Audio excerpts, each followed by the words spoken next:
Fractional crystallisation के बारे में बात करते हैं जी। हमारे पास जो है ये एक टेक्निक होती है, इसको हम कहते हैं कि हमारे पास जो है ये एक सेपरेटिंग टेक्निक है, या फिर हम ये कह सकते हैं मेथड टू सेपरेट और रिफाइन। ठीक है, यहाँ पर हम लिखते हैं मेथड टू सेपरेट और रिफाइन। किसको जी रिफाइन करना होता है या सेपरेट करना होता है? अगर हमारे पास डिफरेंट कंपाउंड्स जो हैं वो अवेलेबल हों, ठीक है, तो उनको सेपरेट करने के लिए या रिफाइन करने के लिए हम जो है क्या यूज करते हैं जी? फ्रैक्शनल क्रिस्टलाइजेशन टेक्निक यूज करते हैं। ठीक है, यहाँ पर हमने लिख दिया।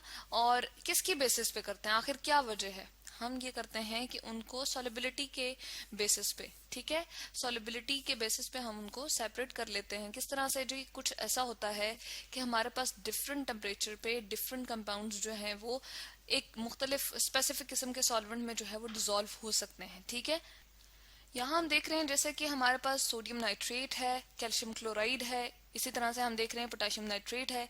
हमारे पास बिल्कुल ये जो है ना, हम कहते हैं अर्ली टेम्परेचर पे, यानी कि टेम्परेचर यहाँ पर हमारे पास एक्स एक्सिस पे गिवन है, और सॉलिबिलिटी हम कह सकते हैं कि हमारे पास जो है स्पेसिफिक सॉल्ट की इन 100 ग्राम ऑफ वाटर जो है यहाँ पर वाई एक्सिस पर गिवन है। हम देख रहे हैं कैल्शियम क्लोराइड, सोडियम नाइट्रेट, इसके अलावा पोटेशियम नाइट्रेट जो है हमारे पास फॉरन से कम टेम्परेचर पर ही हमारे पास जो है वो पानी में जो है वो इजीली क्या हो रहे हैं? सॉलेबल हो रहे हैं। ठीक है, अब उसके बाद अगर हम पोटेशियम क्रोमेट को देखें, केसीएल को देखें, ठीक है, इसी तरह से पोटेशियम क्लोरेट को देखें, तो ये हमारे पास चंद एग्जांपल्स हैं जो टेम्परेचर के बढ़ाने से फिर जाके सॉलेबल हो रही हैं वाटर के अंदर। ठीक है, ये कुछ हमारे पास सॉल्ट है।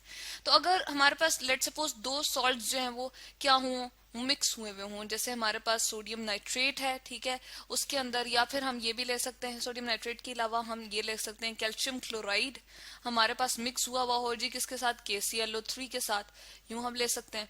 तो अब हमें चाहिए कि हम इन दोनों को सेपरेट करना चाह रहे हैं। ठीक है, इन दोनों को हम अलग अलग करना चाह रहे हैं। ठीक है, सेपरेट करने के लिए अब क्या करना है, या रिफाइन करना चाह रहे हैं किसी एक को, किसी एक की हमें जो है वो नीड है। ठीक है, जैसे हम कह सकते हैं कि हमारे पास जो है कैल्शियम क्लोराइड जो है वो हमें क्या करना है जी? हटाना है KClO3 में से। ठीक है, तो हम क्या करते हैं फिर उसके लिए? फ्रैक्शनल क्रिस्टलाइजेशन का प्रोसेस जो है वो हम यूज कर लेते हैं। अब एक जनरल अगर एग्जांपल हम ले लेते हैं, हम कहते हैं कि हमारे पास लेट सपोज हमने एग्जांपल के तौर पे सपोज कर रहे हैं हम यहाँ पर हमारे पास जी कॉपर सल्फेट है। ठीक है, अब हम क्या करते हैं जी? उसके साथ मुख्तलिफ किस्म की इम्प्योरिटीज लेट सपोज अटैच हुई हुई है ना। ठीक है, हमारे पास कोई इसमें हम कह सकते हैं कि कोई और भी सॉल्ट या कोई और इम्प्योरिटी जो है वो इसमें शामिल हुई हुई है। इस तरह हम देखते हैं कि ये जो है वो प्योर फॉर्म में अपने नहीं है। तो हम क्या करते हैं इसका? बेसिकली सबसे पहले हम एक इसका जो है वो सोल्यूशन बना लेते हैं किसी एक पर्टिकुलर सॉल्वेंट के अंदर। ठीक है, इस तरह से हम लेते हैं, और कॉनिकल फ्लास्क के अंदर हम क्या करते हैं जी? इसका हम यहाँ पर बताते हैं कि हमने क्या कर लिया, हमने इसका जो है वो इस तरह से हम कहते हैं कि सोल्यूशन बना लेंगे। ठीक है, अब क्या होगा? हम कहते हैं कि यहाँ पर हमने सोल्यूशन तो इसका बना लिया, अब क्या करेंगे? होता ये है कि इसमें जो इम्प्योरिटीज मौजूद होती हैं वो इस हमारे पास जो है टेम्परेचर के अकॉर्डिंग, हम कहते हैं हम टेम्परेचर इंक्रीज करते जाते हैं और इसको जो है वो हीट प्रोवाइड करते हैं। ठीक है, हम कहते हैं कि ये सोल्यूशन जो बन गया ना, ये क्या है? हाई टेम्परेचर पे हमारे पास मौजूद है। टेम्परेचर हाई टेम्परेचर हमने इसको दिया TMP, मैं यहाँ पर लिख रही हूँ। ठीक है, सोल्यूशन यहाँ पर लिख देती हूँ, चलें, सोल्यूशन एट हम लिख सकते हैं हाई टेम्परेचर। ठीक है, अब क्या होता है? हाई टेम्परेचर की वजह से हमारे पास जो इम्प्योरिटीज थी वो क्या होती हैं जी? वो उसमें सॉल्युबल हो जाती हैं।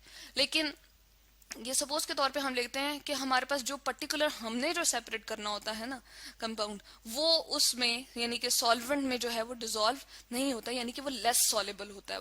इस किस्म का हम जो है वो पर्टिकुलर सॉल्वेंट जो है वो क्या करते हैं? लेते हैं। यहाँ पर लिखती हूँ लेस सॉल्युबल होता है ये हमारे पास। ठीक है, तो वो तो सॉल्व नहीं होता इसमें।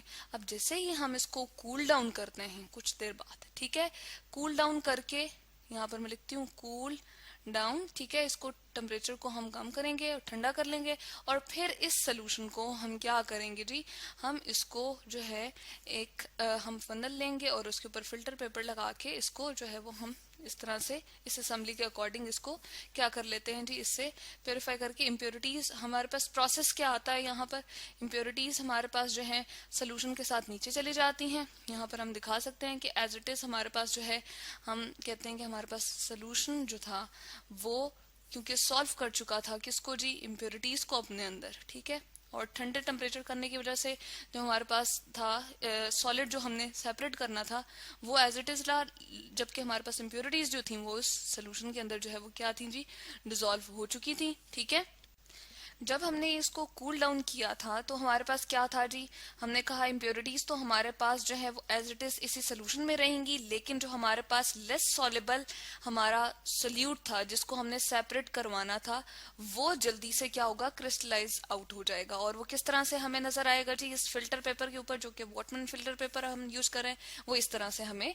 नजर आ जाएगा। ठीक है, तो इस तरह से हमने सेपरेट कर लिया है अपनी सिलेक्टिव जो सोल्यूट था जिसको हमने जो है वो सेपरेट करना था। ठीक है, और इस तरह से वो क्या होता है, कूल डाउन होने के बाद फर्स्टली क्रिस्टलाइज आउट हो जाता है क्योंकि वो तो लेस सॉलेबल था और बाकी इंप्योरिटीज बहुत अच्छे तरीके से सॉलेबल थी सॉल्वेंट के अंदर, इसलिए वो इसके अंदर सॉलेबल ही रही। और हमारे पास जब हमने सोल्यूशन को पास किया इसमें से हमारे पास क्या हुआ जी, वो यहाँ से हम कहते हैं कि हमारे पास जो है हमने इस तरह से इसमें से पास किया तो हमारे पास क्या होती हैं, वो इसके थ्रू पास होके इस सोल्यूशन के अंदर हमारे पास मौजूद रही, जबकि क्रिस्टलाइज होने के बाद जो हमारी अपनी रिक्वायर्ड कंपोनेंट था या कंपाउंड था वो हमारे पास क्या हो जाता है जी, रिफाइन हो जाता है। तो इसको कहते हैं हम फ्रैक्शनल क्रिस्टलाइजेशन।